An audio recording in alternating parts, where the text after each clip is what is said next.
Salam dəyərli izləyicilər, 19 yanvar 2025-ci il Azərbaycanda icra başçısının müavininin əri TikTokda qeyri-etik ifadələr işlətməsi ilə gündəmə gəlib. Söhbət Füzuli rayon icra hakimiyyətinin başçısı Ali Aliyevin müavini Gülbahar Eyvazovanın həyat yoldaşından gedir. Demokratazın məlumatına görə eyni zamanda icra hakimiyyətində sürücü işləyən Habil Eyvazov içkili vəziyyətdə canlı yayım açaraq dinə, namaza istehzalı münasibət sərgiləyib və həmçinin söyüşlərdən istifadə edib. Onun bu hərəkəti müzakirələrə səbəb olub və sərt tənqid edilib.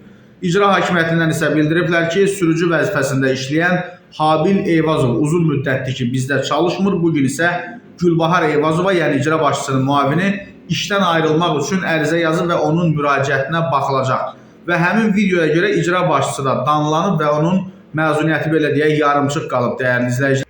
Demokratazın əldə etdiyi məlumata görə yüksək rütbəli şəxslər tərəfindən Füzuli rayon icra başçısına xəbərdarlıq edilib. Ona dövlətin etimadını doğrultmadığına dair irad bildirilib. Bu səbəbdən də həmin görüntülərin çəkildiyi gün məzuniyyətdə olan icra başçısı Ali Aliyev istirahətini yarımçıq qoyaraq işə qayıdıb. Qeyd eləyək ki, Gülbahar Eyvazova işdən ayrılmaq üçün artıq ərizə yazıb.